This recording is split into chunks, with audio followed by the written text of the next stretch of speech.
Hello, student. How do interviewers judge any person or candidate? Of course, they judge any person or candidate with his or her education and academic performance and experiences. But, student, how do you feel if interviewers judge anyone by his or her color complexion? Surprise! There is a person named Rick.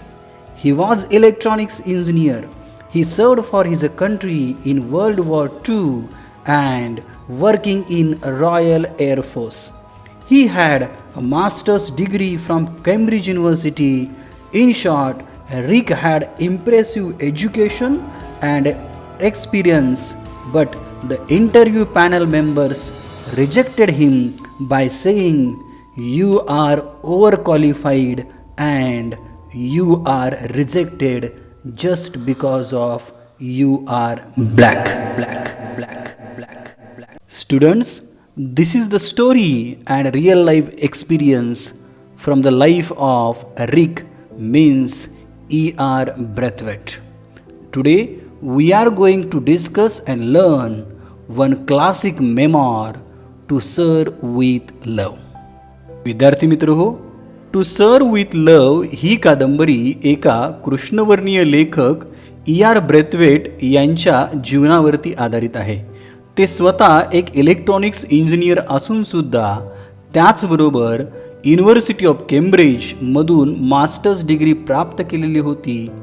तरीसुद्धा एका इंटरव्ह्यूच्या ठिकाणी त्यांना reject करण्यात आलं. याचं कारण होतं की ते कृष्णवर्णीय होते किंवा काळे होते. यामुळं जवळजवळ 18 महिने त्यांना कोणतीच नोकरी करता आली नाही आणि सरतेशेवटी अत्यंत मागासलेल्या आणि बेशिस्त असणाऱ्या लंडनमधील एका शाळेमध्ये त्यांना शिक्षकाची नोकरी पत्करावी लागली. यावेळचा अनुभव त्यांनी या कादंबरीमध्ये व्यक्त केलेला आहे. So let us discuss about E.R. Braithwaite. First point about the author. Eustace Edward Ricardo Braithwaite was born in 1912. He is known as E.R. Braithwaite, was a Guyanese-born British-American novelist, writer, teacher and diplomat. Best known for his stories of social condition and racial discrimination against black people. Eustace Edward Ricardo Braithwaite अर्थात E.R. Brathwaite यांचा जन्म 1912 साली झाला. Guyana वंशाचे असलेले British American E.R. Brathwaite हे कादंबरीकार, शिक्षक व राजकारणी होते. सामाजिक परिस्थिती, काळ्या लोकांच्या विरोधात असणारा वंश आणि वर्ण भेदभाव या त्यांच्या वैशिष्ट्यपूर्ण कथेमुळे ते सर्वांना परिचित होते. His work. He was the author of one of the famous 1959 autobiographical novels to sir with love. He also wrote a kind of homecoming, about the tour of Africa, a choice of straws, a novel set in London and reluctant neighbors, a memoir and treatise about racism. सन 1959 साली लिहिलेली to sir with love ही एका प्रसिद्ध आत्मचरित्रापैकी एक त्यांची कादंबरी आहे. याचबरोबर त्यांनी अ काइंड ऑफ होमकमिंग ही आपल्या आफ्रिका दौऱ्याबद्दल लिहिलेली कादंबरी आहे. तसेच लंडनच्या धर्तीवरती आधारित a child of a straw आणि रेल्युक्टंट नेबर्स ही जीवनचरित्र किंवा त्यांच्या स्वतःच्या अनुभवावरती आधारित कादंबरी आहे, ज्यामध्ये वंशवाद आणि वर्णवाद याच्यावरती त्यांनी भाष्य केलेलं आहे. Braithwaite's numerous writings primarily deal with the difficulties of being an educated black man, a black social worker, a black teacher, and simply a human being who found himself in a set of inhuman circumstances. E.R. Braithwaite यांच्या असंख्य लिखाणामधून वर्णभेद आणि वंशभेद हे मुद्दे प्रामुख्याने दिसून येतात. विशेषतः एखादा सुशिक्षित कृष्णवर्णीय व्यक्ती, समाजसेवक, शिक्षक आणि त्याच्याबरोबर होणारा अमानवीय व्यवहार किंवा समाजामध्ये मिळणारी दुय्यम वागणूक याच्या संबंधित त्यांचे विषय हे आपल्याला दिसतात. म्हणजेच प्रामुख्यानं E.R. ब्रेथवेट यांच्या कादंबरीचा विषय हा त्यांच्या स्वतःच्या अनुभवावरती आधारित आहे.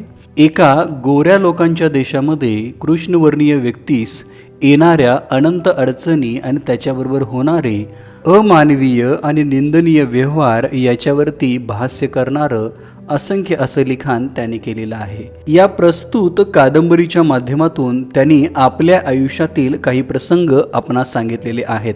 Point number 3 about the novel. To sir with love is an autobiographical novel. To sir with love ही एक आत्मचरित्रपर कादंबरी आहे. The narrator is an engineer but to make both ends meet he accept the job of a teacher. या कादंबरीमधील कथन करणारी व्यक्ती म्हणजे स्वतः लेखक हा एक इंजिनियर आहे, परंतु बऱ्याच ठिकाणी वर्णभेदामुळे त्याला नोकरी मिळाली नसल्यामुळे सरतेशेवटी लंडन ईस्टमधील एका अत्यंत बेशिस्त अशा शाळेमध्ये तो शिक्षकाची नोकरी स्वीकारतो. The school is full of troublemaker students who were rejected from other schools from their behavior. It is an account of his years as a school teacher in post-war England. या शाळेमधील प्रत्येक विद्यार्थी हा काही ना काहीतरी समस्याग्रस्त आहे आणि त्यांच्या त्रासिक वागण्यामुळे प्रत्येक शाळेनं त्यांना नाकारलेलं होतं आणि या ठिकाणी ते शिकत होते. इंग्लंडमधील याच शाळेमध्ये शिकवण्याचा त्यांचा अनुभव त्यांनी आपल्याला शब्दरूपामध्ये टू सर्व विथ लव्ह याच्यामध्ये मांडलेला आहे. At the beginning the narrator is ridiculed and bullied by the students, but later his calm demeanour and desire to see them succeed gradually earn him their respect. सुरुवातीच्या काळामध्ये त्या बेशिस्त आणि वांड विद्यार्थ्यांच्याकडून शिक्षकाची खिल्ली उडवली जाते, त्यांना धमकावलं जातं. ते प्रत्येक तासाला काही ना काहीतरी दंगा करत होते, परंतु कालावधीनंतर या शिक्षकांचं शांत राहणं आणि प्रत्येकामध्ये यशस्वी होण्याची इच्छा निर्माण करण्याबद्दल त्यांच्या मनामध्ये E.R. ब्रेथवेट यांच्याबद्दल हळूहळू आदर निर्माण होऊ लागला. या पद्धतीची कथा ही आपल्याला अभ्यासावयाची आहे. विद्यार्थी मित्र हो, नॉवेल हा आपल्याला 4 गुणांसाठी विचारला जाणार आहे आणि SSC एक्झाममध्ये याच्यावरती कोणकोणत्या पद्धतीचे प्रश्न विचारले जाऊ शकतात हे आपण आता पाहूया. सेक्शन 4 मधील क्वेश्चन नंबर 5B हा नॉवेल याच्यावरती विचारला जाईल. त्याच्यामध्ये एकूण आपल्याला 2 प्रश्न विचारले जातील जे अनुक्रमे 2-2 गुणांसाठी असे एकूण 4 मार्कांसाठी असणार आहेत. मग या नॉवेल सेक्शनवरती प्रश्नांचं स्वरूप काय असणार आहे, तर या नॉवेल सेक्शनवरती आपल्याला plot, structure, theme, setting, language आणि कॅरेक्टर्स याच्यावरती प्रश्न विचारले जाणार आहेत. हे जे प्रश्न सेट केले जाणार आहेत याच्यामध्ये describe, explain, compare, discuss, illustrate, narrate और जस्टिफाय अशा पद्धतीनं हे प्रश्नांचं स्वरूप असणार आहे. उदाहरणार्थ describe half yearly programme of the student council किंवा describe the character sketch of Denham, discuss the theme of the novel in brief, illustrate the challenging role of narrator, compare the characteristics of narrator and head of the school, explain the theme of the extract, to serve with love, justify the aptness of title, or narrate the plot of the extract in your own words. म्हणजे थोडक्यात विद्यार्थी मित्र हो, अशा पद्धतीचे प्रश्न हे आपल्याला 2 गुणांसाठी विचारले जाणार आहेत. आणि हे नॉवेल अभ्यासत असताना याचा प्लॉट काय आहे, या प्लॉटचं स्ट्रक्चर काय आहे, थोडक्यात या कथेची थीम, सेटिंग, भाषा कोणती वापरलेली आहे आणि याच्यामधील काही कॅरेक्टर्स, जी काही प्रमुख कॅरेक्टर आहेत किंवा काही दुय्यम कॅरेक्टर आहेत याचासुद्धा आपण अभ्यास केला पाहिजे. So let us discuss characters. विद्यार्थी मित्र हो, या कादंबरीमध्ये बरीचशी पात्रं आहेत, परंतु याच्यामधले जे मेजर कॅरेक्टर्स आहेत त्यामध्ये रिक ब्रेथवेट स्वतः लेखक हा कथन करणारा आहे. गिलियन ब्लॅन्शार्ड ही एक नवीन शिक्षिका आहे. मिसेस डेल इव्हॉन्स डेनहॅम, पामेला डेयर और मिस्टर फ्लॉरिन मुख्याध्यापक ही यातले मेजर कॅरेक्टर्स आहेत. मायनर कॅरेक्टर्समध्ये याच्यामधलं जे एअरफोर्समधले कपल आहेत, एल्डरली कपल बॉब बेलमॉन्ट अँड जेस बेलमॉन्ट, आणि बाकीचे याच्यामध्ये स्टुडंट आणि शिक्षक यांचा समावेश आहे. या कादंबरीमधील शाळेचं नाव आहे Greenslade school, London East. Greenslade school has the name of being a background of wrongdoers. ग्रीनस्लेड शाळा म्हणजे चुका किंवा गोंधळ करणाऱ्या मुलांचं स्थान, अशा पद्धतीनं ही शाळा अत्यंत कुप्रसिद्ध होती. याच्यामधील जे शिक्षक आहेत पहा, त्यातील स्वतः पहिल्यांदा लेखक Rick Braithwaite narrator, Gillian Blanchard new teacher, Mrs Dale Evans domestic science teacher, Mr Florian the headmaster, Josy Dawes, Hackman, Euphemia Phillips, Selma Dewes, Theo Watson, Clinty और Vivienne Clintridge and Mr Bell a physical education teacher. दुसऱ्या बाजूला त्या वर्गामध्ये एकूण 40 मुले आणि मुली होती. यामधली काही प्रमुख पात्र अशी आहेत: Denham, Jacqueline Bender, Buckley, Patrick Fernman, Tich Jackson, Moira Joseph, Monica Page, Palmer, Barbara Pegg, Potter, Jane Purcell, Sapiano, Lawrence Seale and Pamela Dare. Student, for better understanding, we are divide this novel topic into two parts. In the first part, we are going to study theme of the novel and summary of the novel. Let us study summary of the novel. To Serve with Love is a work fiction based on the life of the author E.R. Braithwaite. The main character E.R. Braithwaite works as an engineer in an oil refinery. To Serve with Love ही कथा लेखक E.R. Braithwaite यांच्या जीवनावरती आधारित कथा आहे. यामधील प्रमुख पात्र म्हणजे E.R. ब्रेथवेट हे एका ऑइल रिफायनरीमध्ये इंजिनियर म्हणून काम करत असतात. याचबरोबर ही served in the royal British air force in the war. त्यांनी युद्धामध्ये रॉयल ब्रिटिश हवाई दलामध्ये सुद्धा सेवा बजावलेली आहे. After the war, being a black person, he was unable to find employment. World war II झाल्यानंतर या कृष्णवर्णीय व्यक्तीला ब्रिटनमध्ये कोणत्याही ठिकाणी जॉब मिळू शकला नाही. As a last resort he applied in a school to become a teacher. आणि शेवटचा उपाय म्हणून त्यांनी एका शाळेमध्ये शिक्षक होण्यासाठी अर्ज केला. Surprisingly he is accepted at the Greenslade school in the London's East End and is a set to teach the senior classes of the school.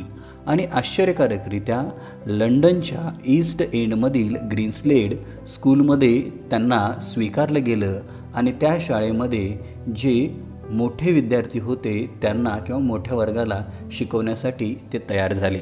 While reading the novel we have to understand that the time period in which the story take place is very important.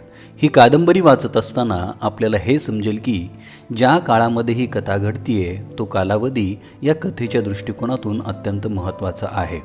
Brathwaite finds that even though he consider himself British and has reserved in the Royal Air Force, that is RAF, the English do not consider him to be one of them. Braithwaite यांना पुढच्या आयुष्यामध्ये असं आढळून आलं, जरी अत्यंत मानाची अशी ब्रिटिशमधली रॉयल एअरफोर्स RAFमध्ये त्यांनी सेवा बजावली असली तरीसुद्धा इंग्रज लोक किंवा इंग्रजी लोक त्यांना आपल्यातील एकच मानत नव्हते. म्हणजे थोडक्यात त्यांना दुय्यम स्थान दिलं जात होतं. या अशा प्रकारच्या वागणुकीचा परिणाम काय झाला पहा. This leads Braithwaite to feel bitter about the English and colonialism as well as about his white student. यामुळे ब्रेथवेट यांना इंग्रजी लोक तसेच वसाहतवादाबद्दल आणि आपले श्वेतवर्णीय विद्यार्थ्यांच्या विषयी मनामध्ये कटुता निर्माण झालेली दिसते. Braithwaite teaching position start out रफली and is embarrassed time and again. ब्रेथवेट यांच्या शिक्षणाची सुरुवात ही थोडीशी गोंधळाची आणि वेगवेगळ्या अनुभवाची झाली. He considers his student disrespectful, ill-mannered and mischievous, while his students consider him to be an arrogant outsider unfamiliar with the social environment in which they have grown up. Braithwaite यांना मिळालेल्या वाईट वागणुकीमुळे किंवा दुय्यम वागणुकीमुळे याचा परिणाम हा त्यांच्या नोकरीमधील कालावधीमध्ये सुद्धा जाणवतो. ते आपल्या विद्यार्थ्यांचा सुरुवातीच्या काळामध्ये अनादर करत होते. ही मुलं वाईट आहेत, लबाड आहेत, अशा पद्धतीनं ते आपल्या मुलांचा विचार करायचे.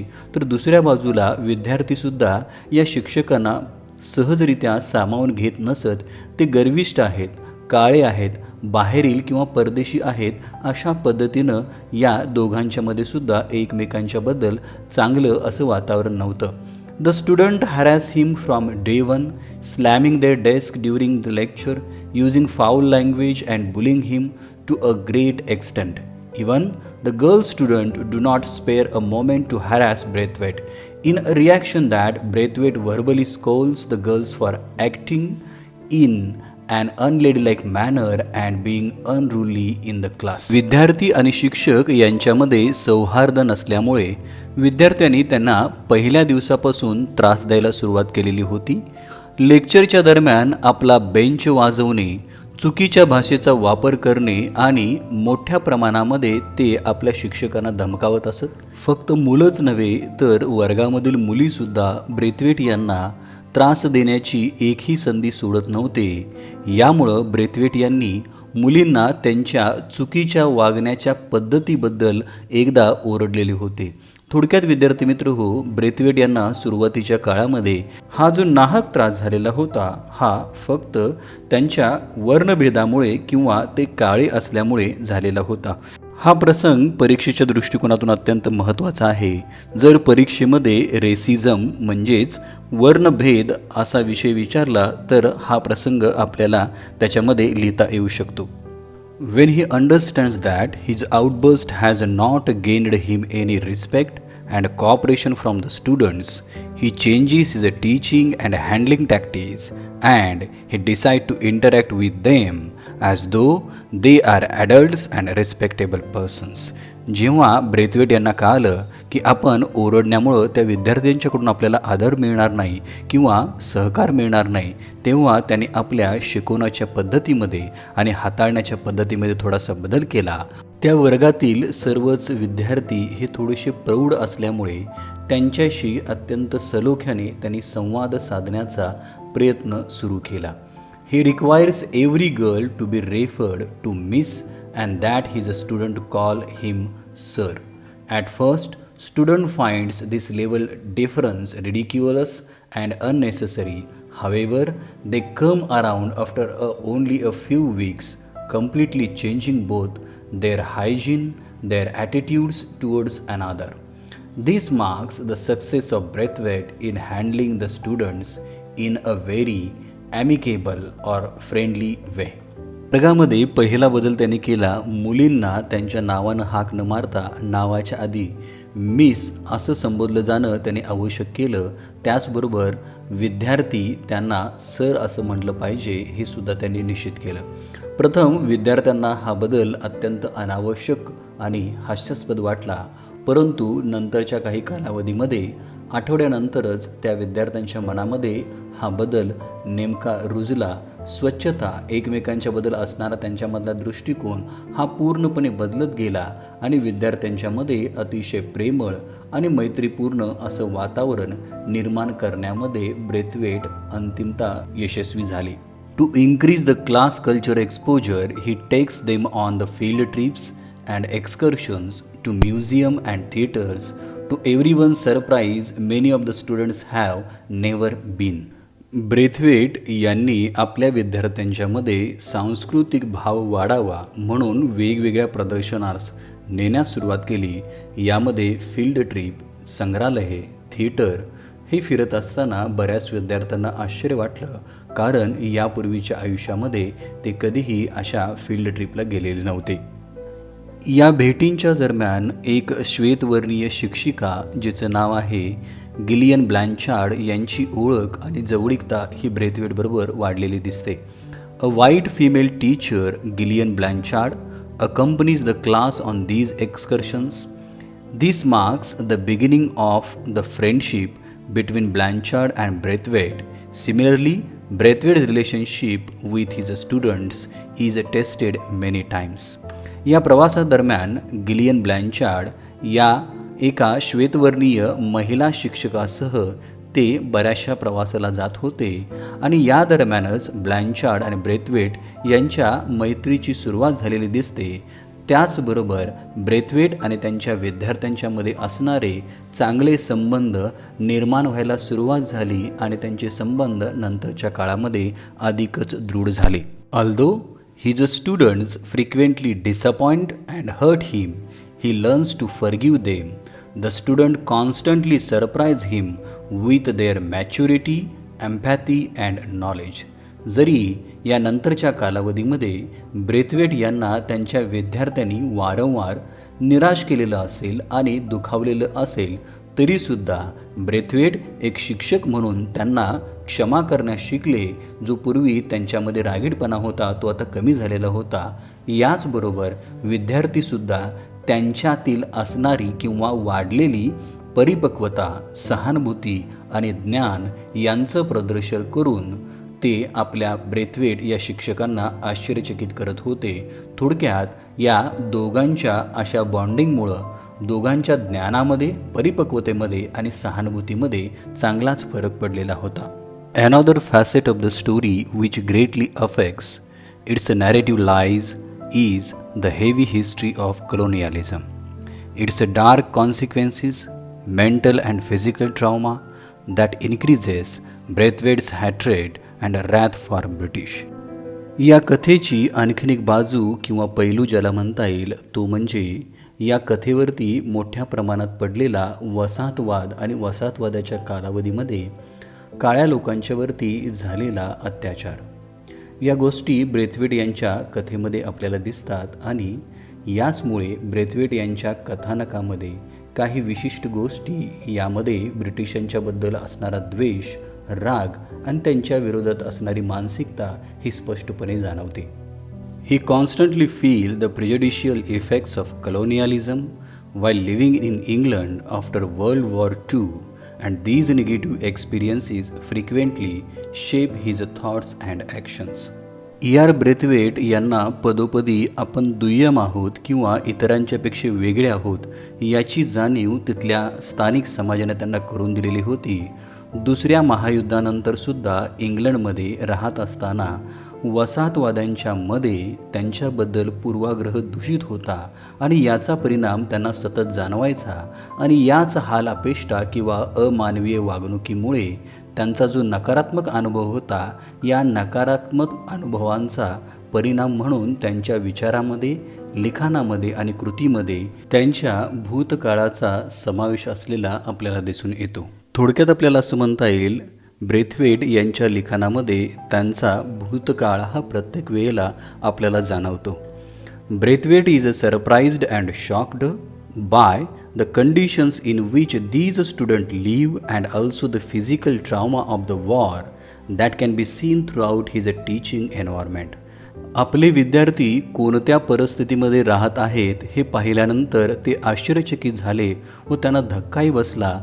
दुसऱ्या महायुद्धाचा परिणाम म्हणून त्यांचं संपूर्ण जीवन हे उद्ध्वस्त झालेलं होतं आणि याचा परिणामसुद्धा अध्ययन प्रक्रियेमध्ये हा दिसत होता. म्हणजे आपल्याला असं म्हणता येईल विद्यार्थ्यांच्या वागण्यामध्ये असणारी बेशिस्त, खोडकरपणा किंवा गैरवर्तणूक ही त्यांना त्यांच्या राहणाऱ्या परिस्थितीमुळं किंवा दुसऱ्या महायुद्धाचा परिणाम म्हणून मिळालेली होती हे ब्रेथवेट यांना जाणवलं. विद्यार्थी मित्र हो, या समरीवरती विविध प्रकारचे प्रश्न विचारले जाऊ शकतात आणि आपण त्या प्रश्नावरती सुद्धा या समरीच्या आधारे उत्तर लिहिता येऊ शकतात. Next important point is theme of the novel. First, major themes.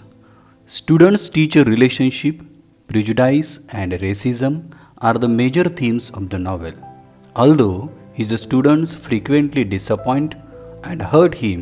He learns to forgive them. The student constantly surprise him with their maturity, empathy and knowledge. Theme याचा अर्थ म्हणजे या कथेची मध्यवर्ती कल्पना. आपल्याला परीक्षेमध्ये सुद्धा थीमवरती आधारित 2 गुणांचा प्रश्न विचारला जाऊ शकतो. त्या दृष्टिकोनातनं याचा अभ्यास करायचा आहे. टू सर्व विथ लव याची मध्यवर्ती कल्पना ही वेगवेगळ्या विषयावरती आधारित आहे. यामध्ये सांगितलेलं आहे शिक्षक विद्यार्थी यांच्यामधले संबंध, एखाद्या व्यक्तीबद्दल असणारा पूर्वग्रह दूषित आणि ब्रिटनमधला वंशवाद किंवा वर्णभेद ही या कादंबरीची प्रमुख अशी मध्यवर्ती कल्पनाचे विषय आहेत. यामध्ये जरी E.R. ब्रेथवेट यांचे आणि विद्यार्थ्यांचे संबंध सुरुवातीच्या कालामध्ये चांगले नसले, विद्यार्थी त्यांना वारंवार निराश करत होते, दुखावत होते, तरीसुद्धा नंतरच्या कालावधीमध्ये E.R. ब्रेथवेट हे त्यांना माफ करायला शिकले, क्षमा करायला शिकले. जसजशी ही कादंबरी पुढे जाते आपल्याला नंतर लक्षात येतं की या शिक्षक आणि विद्यार्थी यांच्या संबंधामध्ये विद्यार्थीसुद्धा प्रत्येक क्षणाला, प्रसंगाला आपल्यामधली परिपक्वता, त्यांच्यामध्ये निर्माण झालेली सहानुभूती, ज्ञान या सगळ्या गोष्टींचं ते प्रदर्शन करत होते आणि आपल्या याच गुणामुळं ते सगळ्यांना आश्चर्यचकित करत होते. म्हणजेच शिक्षक आणि विद्यार्थी यांचा जो संबंध होता तो संबंध निश्चितच यशस्वी झालेला हा आपल्याला कादंबरीच्या अंतिम टप्प्यामध्ये पाहावयास मिळतो. पॉईंट नंबर 2 आपल्याला असं तयार करता येईल, टीचर्स रोल टुवर्ड्स स्टुडंट. शिक्षकांची विद्यार्थ्यांच्या दृष्टिकोनातनं असलेली भूमिका.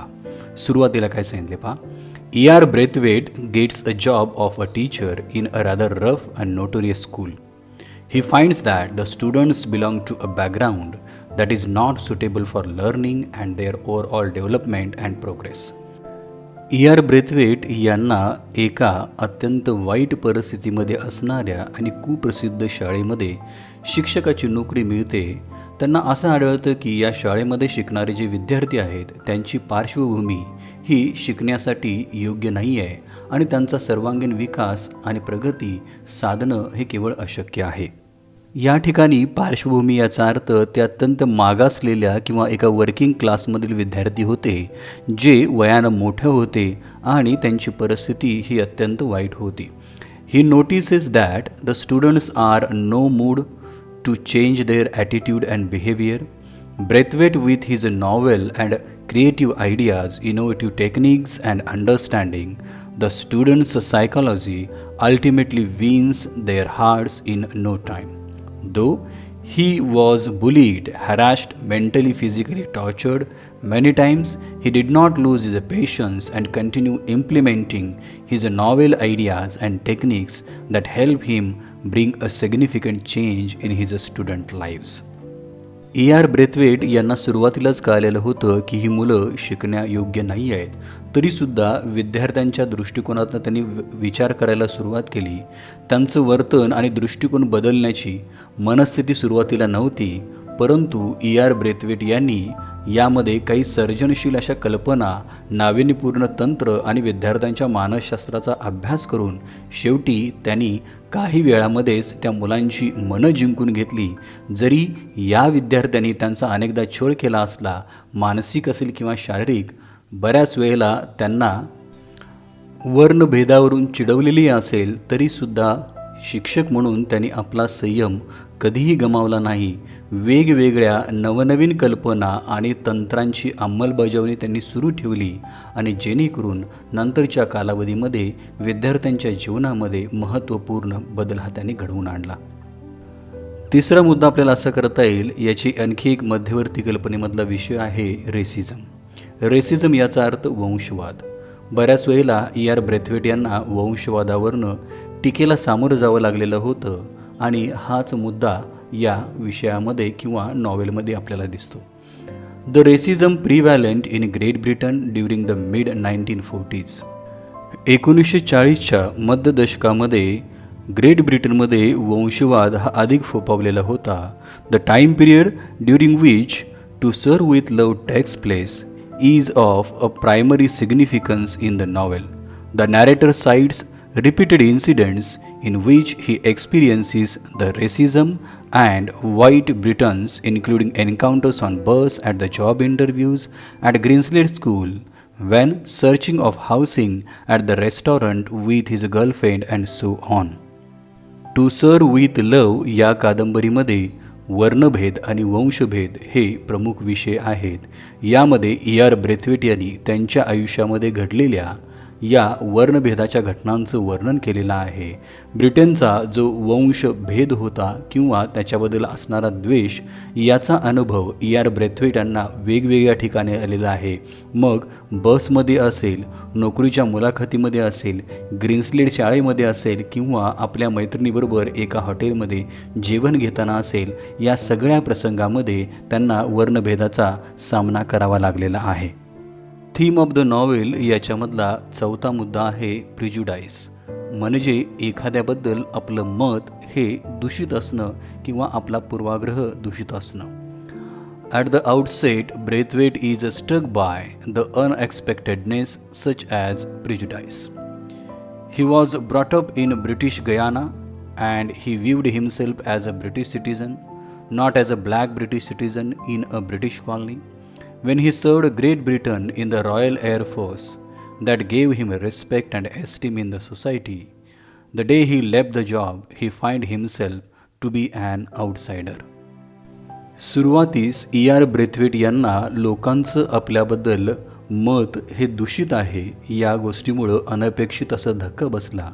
ते स्वतः ब्रिटिश गयाना येथे जन्माला आलेले होते आणि वाढलेले होते, त्यामुळं स्वतःला ते एक ब्रिटिश नागरिक समजत होते, परंतु लोकांच्या मतानुसार ते एक काळे ब्रिटिश नागरिक आहेत. जेव्हा ते रॉयल एअरफोर्समधून अत्यंत मानाची अशी नोकरी केली आणि त्याच्यामधून सेवानिवृत्त झाल्यानंतर लोक त्यांना ब्रिटिश नागरिक न समजता हे बाहेरील कुणीतरी काळे आहेत अशा पद्धतीचा ग्रह करून घेतलेला होता.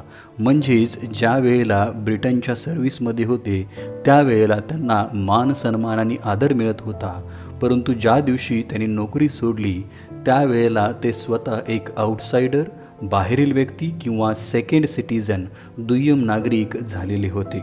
म्हणजेच आयुष्यातील बराचसा कालावधी ब्रिटनमध्ये घालवून सुद्धा त्यांना तिथल्या स्थानिक लोकांनी ॲक्सेप्ट केलेलं नव्हतं.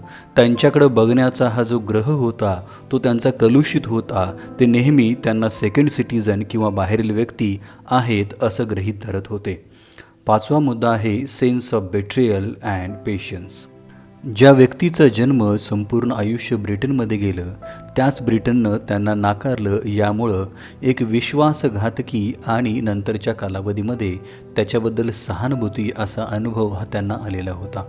Please see, Braithwaite extensive experience and education was no use in job interviews where he is informed that the job has already been filled or he is overqualified for it.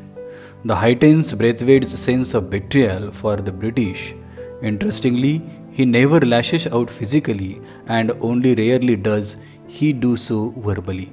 सुरुवातीच्या नोकरीनंतर R Braithwaite यांनी ज्या ज्या वेळेला ते मुलाखतीला गेले त्यावेळेला वेगवेगळ्या कारणांवरून त्यांना नोकरीमध्ये नकार देण्यात आला. यामध्ये त्यांच्या विस्तृत अशा अनुभवाचा आणि शिक्षणाचा काहीच उपयोग झालेला नव्हता. काही ठिकाणी नोकरीसाठीच्या जागा आधीच भरलेल्या आहेत किंवा काही ठिकाणी ते या नोकरीसाठी ओव्हर क्वालिफाईड, अधिक पात्र आहेत असं समजलं जायचं. या सगळ्या गोष्टीमुळं ब्रिटिशांच्या विरोधामध्ये ब्रेथवेट यांच्या मनामध्ये विश्वासघाताची भावना वाढीस लागली. परंतु विशेष म्हणजे आर ब्रेथवेट यांनी कधीही शारीरिकदृष्ट्या कुणालाही नुकसान पोचवण्याचा प्रयत्न केला नाही. केवळ शाब्दिक भाषेमध्ये किंवा तोंडीच ते एकमेकाला बोललेले होते. ब्रिटनमध्ये अशा पद्धतीनं वागणूक मिळूनसुद्धा त्यांनी कधीही सहानुभूती किंवा सहनशीलता सोडली नाही. He exhibits patience, endurance at times, and at the others he describes the way the rage inside him is transforming into hatred so strong that he desires to hurt those who treat him unfairly. या कादंबरीमधील मध्यवर्ती कल्पनेमधला महत्त्वाचा घटक म्हणजे R Braithwaite यांच्याकडे असणारी सहनशीलता आणि त्या सहनशीलतेचं प्रदर्शन. याच गोष्टी जर इतरांच्या बाबतीमध्ये घडल्या असत्या तर या क्रोधाचं रूपांतर एखाद्या जोरदार वादामध्ये झालेलं असतं आणि कोणतीही व्यक्ती या अन्यायकारक वागणुकीच्या विरोधात लढा दिली असती, परंतु E.R. ब्रेथवेट यांनी सहनशीलता पाळली आणि नंतरच्या कालावधीमध्ये ती जिंकलेली आपल्याला दिसून येतात. As a result of such experiences, Braithwaite finds the students at the Granslade School to be a bit notorious and rough in behavior, but with a proper care and treatment, all the students who surely achieve success and desired goal in their lives. E.R. Braithwaite यांनी दाखवलेली सहनशीलता आणि सहानुभूती ही शेवटी यशस्वी झाली. हे कशावरून दिसून येतं तर ग्रीन्सलेड शाळेमधील जे अधिक वाईट आणि कुविख्यात असे विद्यार्थी होते, त्यांना दिलेल्या चांगल्या वागणुकीमुळे त्यांच्या जीवनामध्ये खरोखरच बदल झाला. सगळेच विद्यार्थी नंतरच्या कालावधीमध्ये यशस्वी झाले आणि आपले ध्येय गाठण्यासाठी समर्थ झालेले दिसून येतात. विद्यार्थी मित्र हो, या फर्स्ट पार्टमध्ये आपण about the writer E.R. Brathwaite यांच्याविषयी माहिती बघितली. त्याचप्रमाणे SSC एक्झाममध्ये कोणकोणत्या प्रकारचे प्रश्न विचारले जाऊ शकतात, यातील कॅरेक्टर्स कोणते आहेत, समरी ऑफ द नॉवेल आणि थीम ऑफ द नॉवेल हे महत्त्वाचे पॉईंट्स बघितलेले आहेत. I hope you like this video. Please don't forget to subscribe and click on the bell button to get all the information. Please give this video a thumbs up and do share with your friends. I will talk to you soon in next part. Thank you very much. Once again. Please like, share and subscribe.